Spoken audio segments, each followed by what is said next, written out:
The main advantages of using Excel spreadsheets is they can do all sorts of different mathematical calculations. For example, I can add 4 plus 5. There's a built-in square root function, so you can take the square root of 45 if you need to.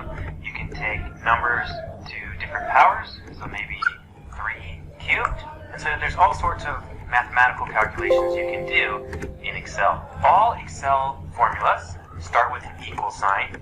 And so you could just refer to cells, so I could add, cells B3 and B2 if I wanted to. There's all sorts of different calculations that you can do. If you do put a formula inside a cell, and you want to enter that, so equals 4 plus 5, you have to press enter to signify that you're done entering that formula. Alternatively, you can go up here to something known as the formula bar, so let's put a formula in here.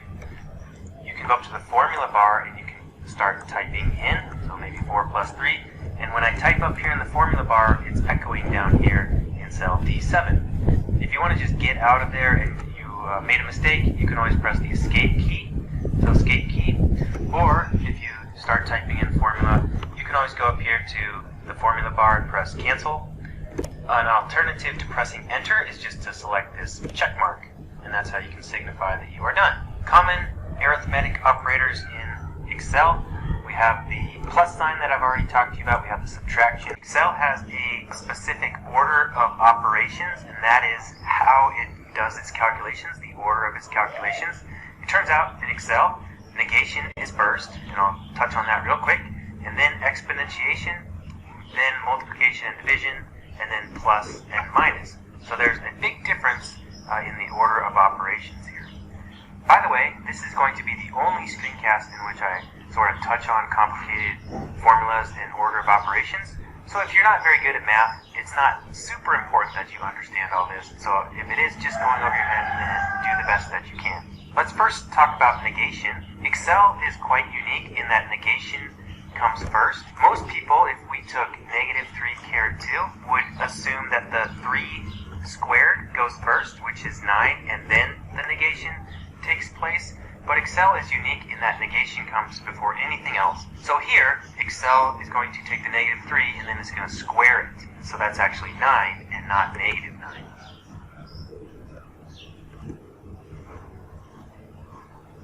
It's important to realize that all formulas in Excel are evaluated left to right. One of Excel's strengths is its hundreds, if not thousands, of different functions that you can use. So this screencast, I'm just going to kind of give you a real basic introduction and overview of functions and how to use them in Excel. Excel functions always start with an equal sign, so you would plug this into a cell on the Excel worksheet. So it has a function name, and then you have arguments that go in parentheses. So this is just a real generic representation of how to use functions. There are 3 types of functions in Excel. There are functions with 0 arguments, there are functions with 1 argument, and then there are functions with multiple arguments. Now these arguments always go inside the parentheses after the function name. These arguments can be single cells and values, so you can reference other cells on the spreadsheet, or you can just plug in values, so you can take the square root of 5, for example. And arguments can also be cell ranges, meaning multiple cells. So I'm going to go through a couple examples now that kind of demonstrate these different types of functions that we can use. First of all, let's talk about a couple of functions that have 0 arguments. There is a function in Excel called now. Even though there aren't any arguments, you still have to put empty parentheses. And what that does, it tells you the current day and the time. There's also a today function. Same thing, no arguments, but you still need to put the parentheses. If you leave off those parentheses, it's just going to give you a name error. So you definitely do need those parentheses on there, and it'll tell you today's date. Another one that comes to mind is the pi function. So pi, some of you might recall from geometry that if you look at a circle and you take the ratio of the circumference to the diameter, that ends up being this value pi. And pi has a value of 3.14159, and it keeps on going forever. There's a built-in function for pi. You can just type in pi, empty parentheses, and we get the value of pi. So these 3 don't have any arguments. We can can also have functions that have a single argument. As an example, the square root, so I can do the square root of 5. Now keep in mind the arguments can be values and numbers like 5, or I can refer to other areas of the spreadsheet, so other cells. So I can take the square root of cell B4, which is pi. So the square root function is a function that acts on a single value or a single cell. We can also have functions that operate on ranges of cells. One example is the max function. The argument here, I can click and then I can drag. So I'm left clicking and dragging, and then we put the right parentheses, and it looks for the maximum in that range of cells. We can also have functions that have multiple arguments. An example of this would be the combin function. This will tell you how many different combinations there are. For example, if you have 4 different students and you want to put them in pairs, this will tell you how many different combinations there are. So in fact, there are 6 combinations. Lots of other functions. There's one for you financial and business folks. It's called the future value. And this actually has lots of arguments. We have 3 mandatory arguments, and then there's a couple optional arguments. Whenever you type in a function and you see these square brackets, those square brackets indicate that those arguments are optional. You certainly should not memorize all these functions. You probably will get to know some of them very well, depending upon what your particular field is. You can always go up here next, just left of the formula bar. There's this little insert function button. So if you don't know if there's a formula available, you can always click on this and you can search for a function. So for example, if I didn't know what the combin function was and I wanted to just search for that, you can write combinations and click go, and it goes through, and there's actually 2 that are available. There's minor differences between the 2, but then it'll tell you how to use that. It'll tell you the formula and then how you can use that and what it does. So I would strongly recommend getting used to this insert function button there, and when you click on that, it brings up this box where you can put in the arguments to the function. So that's kind of one way that you can use these functions, and it'll insert that into the cell on the spreadsheet that you are working with. Alternatively, you can always go up here to the Formulas tab, and in the Function Library group, there's all sorts of different functions here. So if you're working with financial, you can kind of scroll down, logical functions, and in some subsequent screencasts, I'm going to go over some of the more popular functions in each of these categories in more detail. But example here, we have cookies. So we have somebody selling cookies. We have the buyers of the various cookies. We have the cookie type. We have the quantity that the buyer bought from the seller, and then we have the price for each box. In order to calculate Charlie's total sales to Sally, we want to multiply 7 by the price. So I'm just going to multiply cell D2 by the price there, and I can press enter. Now these are in dollars, so let me go ahead and format this to currency up there, accounting, and I'm also going to format this column to accounting. And because I wrote that formula as a relative reference, I can go ahead and just drag that down, or you can double click down there in the lower right to autofill. That's just using a simple multiplication formula. Maybe we want to have the total sales down here, and I could use the sum function. So there's a sum function. This is a function that acts on a range of cells, so it's going to sum the entire range there, F2 to F12, and I press enter, and we see that our total sales is $197. $97. So maybe we want to kind of summarize things down here, the total quantity. So this, we could use the sum of the entire quantities. So this will tell us the number of boxes. So there are 46 boxes sold. Maybe the number of sales. We can count the number of sales. For using non-number values, you want to use the count A function. So I'm going to count all the items in column A, but I'm going to subtract 1 because that top row is just a label. Alright, so we've made 11 sales. The maximum sale quantity, so the maximum of this column, so 11 boxes is the maximum number of boxes sold by any one sale. And then we have the maximum sale, which would be the max of the dollars we made from each sale. So that was $38.50, and that's how we can kind of make little statistics here. I'll show you a slightly better way to set up tables in some subsequent screencasts.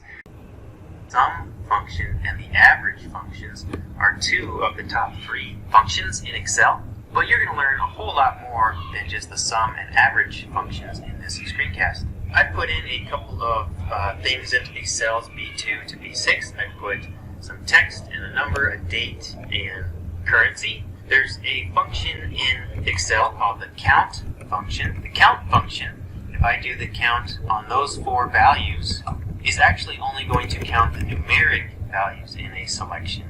So there's 3 there. We could also do the count function not just on a selection, but we could do it on an entire column. So you see up here, it puts in B:B, that denotes it's the entire column.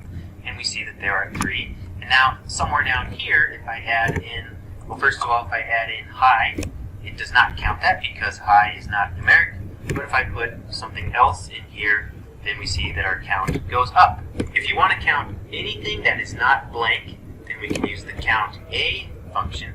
So the count A function of a selection, or an entire column, or an entire row, or whatever you want to put as the argument here. By the way, you can put non-contiguous blocks of cells here. For example, there, and then I can either hold down the Control key and click 2 other blocks, or you can manually type in those commas. And so we see there we have 6. So the count A function will count anything that is not blank. Real quick, I wanted to show you that you should never, in the same column that you are trying to count, assuming you're trying to count the entire column. So here I'm trying to count the entire column B items that are not blank. You should never put that formula inside, because what happens is when you're typing that formula, you're actually making that cell non-blank, so it's known as a circular reference. It is trying to refer to itself. So in general, you shouldn't do that, and it's not going to work properly. You can always drag that over, and now it'll work properly. By the way, the status bar, if I highlight a block of cells down here in the lower right, that does have the average, the count, and the sum. FYI, if you want to work along with what I'm going to do next, I've got this file gradebook.xlsx, and I've got some hypothetical students here with their student IDs. We have 5 homework assignments and the scores. Now I wanted to remind you that there's this quick analysis toolbar. So let's just highlight this block of cells, and I go down here and click on the quick analysis toolbar, and one of the things it has is totals. Maybe I want to calculate the average of the various homework assignments. I can click average there.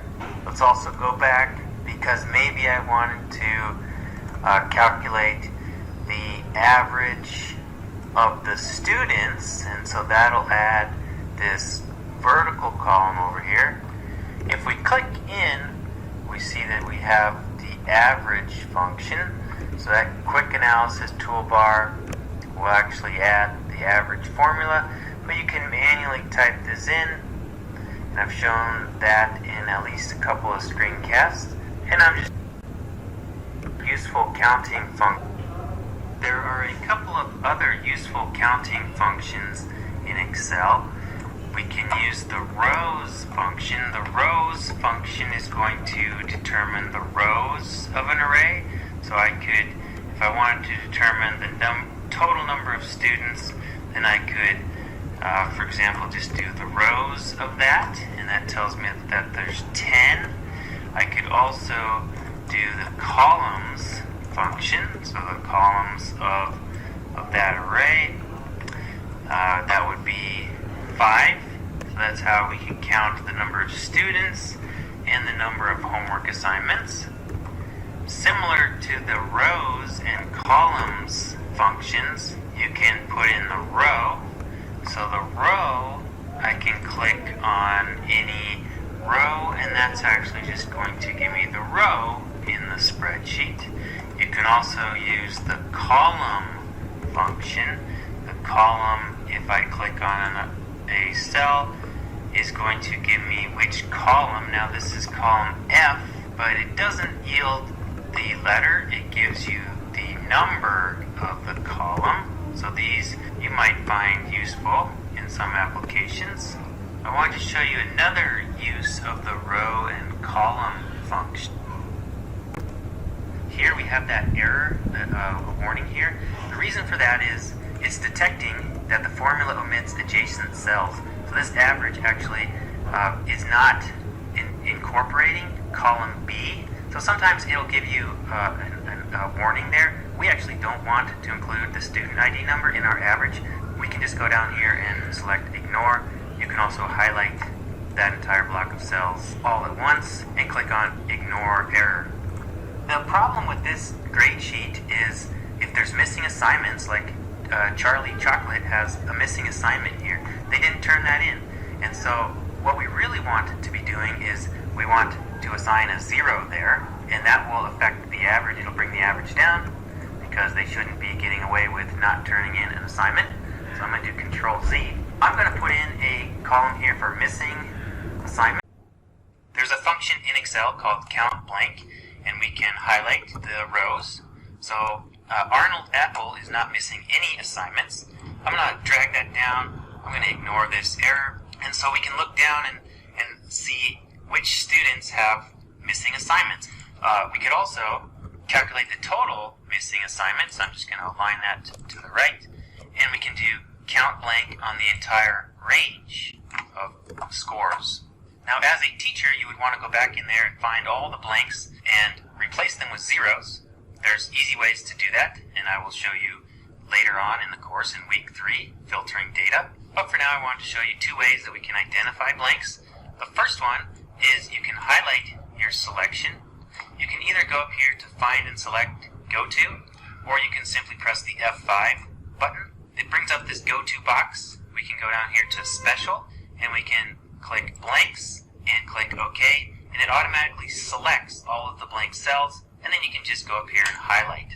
Manually, you could go in and replace all of those yellow highlighted cells with zeros. You notice though, unfortunately, you're not changing the yellow formatting, you're not eliminating it. So let me show you another way we can do this. Instead of doing the go to special, I can do conditional formatting. So I'm going to highlight this region, conditional formatting. I'm going to create a new rule, and I'm going to go format only cells that contain, and I can put in blanks, and then I can format those with whatever I want. So maybe we want to make those red. Go ahead and click OK. OK again. Now it's identifying the blank cells, but when I replace those with zeros, the highlighting is removed.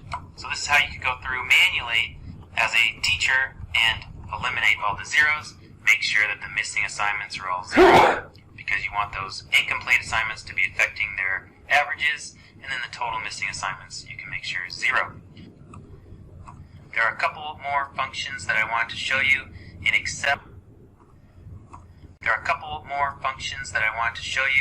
Excel.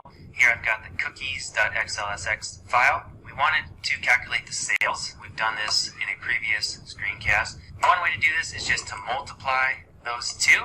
There's also a product formula in Excel, so you can take the product of not just 2 things, but you could multiply if you wanted to multiple numbers. So there's a product formula, and I can drag this down. We calculated the total sales by summing that column. So we can sum the sales column. That's one way to do it. But another way to calculate total sales, you wouldn't need to do this product formula, and you wouldn't need to create this sales column. I'm going to leave that because we're going to use it here in a minute. I'm actually going to move this down a little bit. But you can also use a sum product formula. The sum product formula takes 2 vectors or arrays that have to match in size. So I can do the quantity, and then I can do the price separated by a comma. And what the sum product formula does is it multiplies each corresponding element of those 2 vectors or arrays, and then it's going to add them at the end. So it's going to take 7 times 5 plus 2 times 3.5 plus 3 times 5. So it's known as a sum product. What it's not doing is it's not summing the quantities and multiplying that by the sum of the prices. So it's doing item by item multiplication and then summing that. It's also known as the dot product. The last thing I want to show you is how we can use the small and large functions to calculate the top sales. So the three biggest sales here and maybe the three smallest individual sales here. There is a large function in Excel. So this is similar to the max function. The max function only gives you the single maximum, but the large we can put in our array here. I'm going to put in F4 to make that an absolute reference. The large function requires a second argument, and that is the largest what? So the first largest. If I put in that second argument as 2, it's going to be the second largest, third largest, and so on. So I can use the large function to calculate the top 3 sales. We can also use the small function on our array, put an F4 in there so I can drag the formula down, and we're going to do the same thing. We can calculate the lowest, the second lowest, and then the third lowest sales. I'm going to talk about a couple miscellaneous items in this screencast related to generating random numbers, how we can calculate combinations, and the number of permutations. Sometimes in Excel you want to create or have Excel generate a random number. I'll go through an example of why we might want to do this here in a moment. But there is a rand function, so you can just do rand, and what that does is it creates a random number between 0 and 1. We can drag this formula down, so maybe you want to create a column of them. You notice that when I drag it down, the top one changed, because every time you recalculate a formula in Excel, it does so for the entire worksheet. We could create an array of random numbers. The rand function generates a number between 0 and 1. Maybe you want a number between 1 and 10. There's a rand between function. So maybe between 1 and 10 inclusive. It's going to just choose with equal weighting a number between 1 and 10. And again, you can drag this over and you can drag this down. You might be wondering why this is useful. Well, let's say you had a presentation order of students in class, or some order that you want to randomly assign. You can go in here and you can type in rand to put in a random number. I can drag that down. I want to make these numbers permanent, so I'm going to right click, copy, and I'm just going to right click, paste special, so I have the values. So now when I recalculate or move things around on the spreadsheet, they're not changing because these are no longer formulas. Now what I'm going to do is I'm just going to select both of those columns, and I'm going to sort by the second column, and I'm going to sort the second column lowest to highest, or you could do highest to lowest. Bottom line is you are randomizing the student list over here. We can go to the Home tab. I can go up here to Sort and Filter. I'm going to do Custom Sort because I want to sort by that second column. I'm going to sort by column D, and it doesn't matter if you do smallest to largest. And I can click OK, and now I have randomized the order. Oh look, I get to go first. So that's how you can randomize a list of names using random numbers.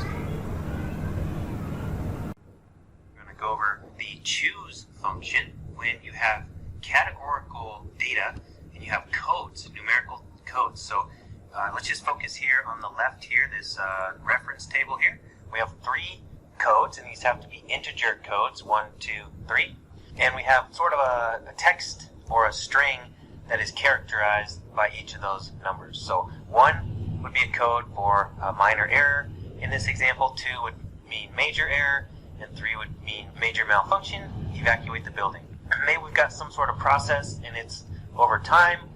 We have some sort of process number, we have a date and time, and it's reporting its current code.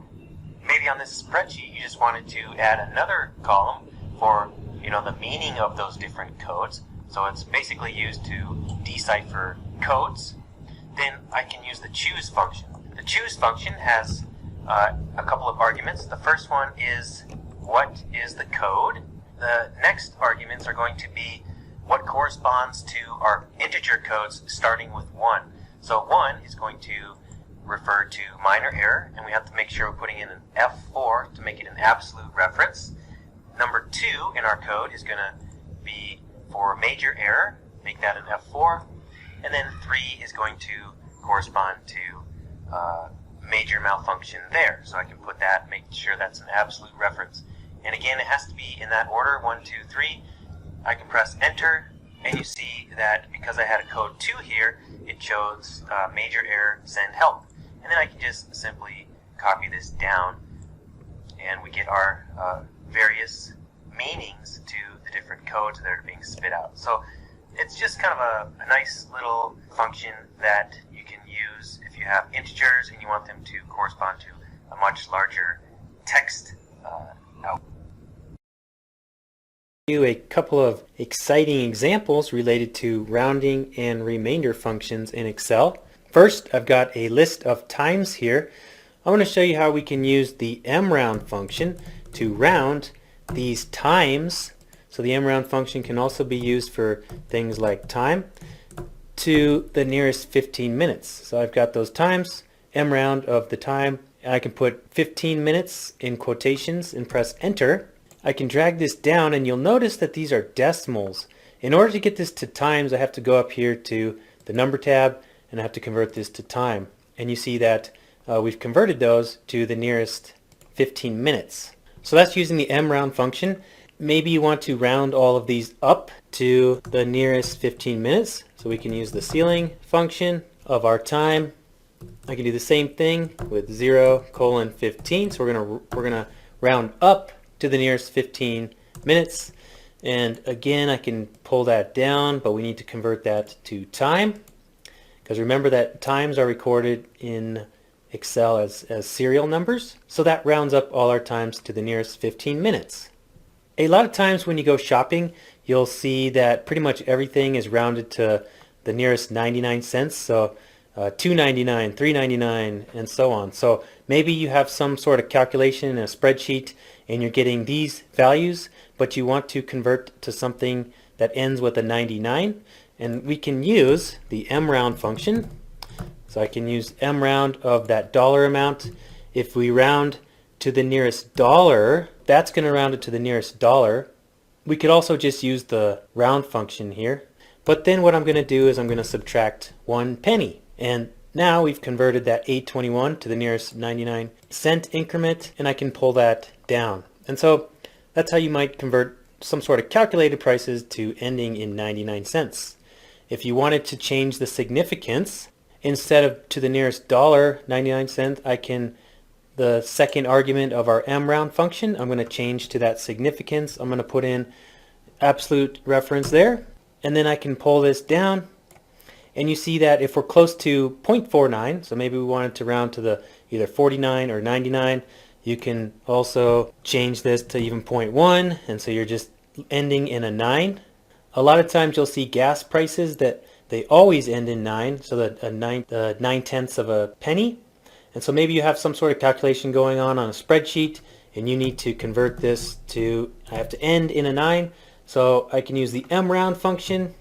We're going to convert this to a multiple to the nearest cent, and then I'm going to subtract 0.1 of a cent. And what this does, if I bring this up, increase the decimal, it's going to make sure that all of these end in a 9. So it's rounding to the nearest penny, and then it's subtracting 0.1 of a cent. Let's say you need 76 eggs, you're doing a lot of cooking or baking, and we need to know how many dozen eggs should we get. The mround function is not going to quite do it, because what the mround function does, if I round to the nearest 12, which is a dozen, that's just going to actually round down in this case. That'll give us eggs. If I wanted to do dozen, I could divide by 12. So that's the closest dozen, but I want to round up. So if we wanted to round up, we could use ceiling of the number of eggs, 12. So that's going to round up to the nearest increment of 12, and then we're going to divide by 12 to get the number of dozen. So we're going to need 7 dozen eggs, and then this will automatically update. If we have 113, we're going to need 10 dozen eggs, and so on. We can use the modulus function to determine if a number is even or odd. So I could just put in a couple of these. Let's go up to 10. There's an if function. You'll learn more about this in a subsequent screencast coming up soon. If the modulus of the number divided by 2, so when we divide that number by 2, if that's equal to 0, then I'll put in even, otherwise it's odd. So 1 is odd. When we take 2 divided by 2, that's equal to 1 with a remainder of 0. So that's going to be even. 3 divided by 2 has a remainder of 1, which is not 0. And again, we're checking if it's 0, then we put in even. So that second argument is the value if that condition is true. That third argument is if that first condition is false. And then I can drop that down, and we can determine if a number is even or odd.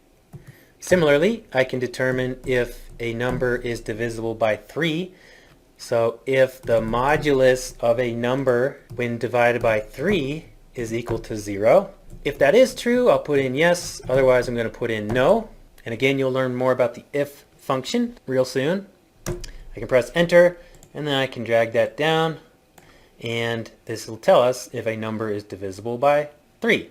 Finally, maybe you have a bunch of numbers in ounces and you want to convert to pounds and ounces. You probably all know that there are 16 ounces in a pound.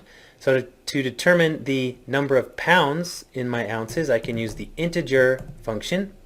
If I divide my ounces by 16, then that'll determine how many whole number pounds there are in that number of ounces. That'd be 2 pounds, and then we're going to have 8 ounces left over, so I can drag that down. To determine the ounces, I can use the remainder, the modulus function. So when we take 40 and we divide by 16, that's the modulus. That's whatever remains is going to be the remaining ounces. So what this means is that 40 ounces is equivalent to 2 pounds, 8 ounces, and so on. By the way, if you wanted to concatenate these both into a single cell, we can do something like this, and you'll learn more about this in subsequent screencasts. So I can use the ampersand to concatenate or join numbers and text. So I can do the pounds, and then I'm going to concatenate that with a space pound, another space. I'm going to use the ampersand to concatenate that with the ounces, another ampersand sign, a space, and OZ.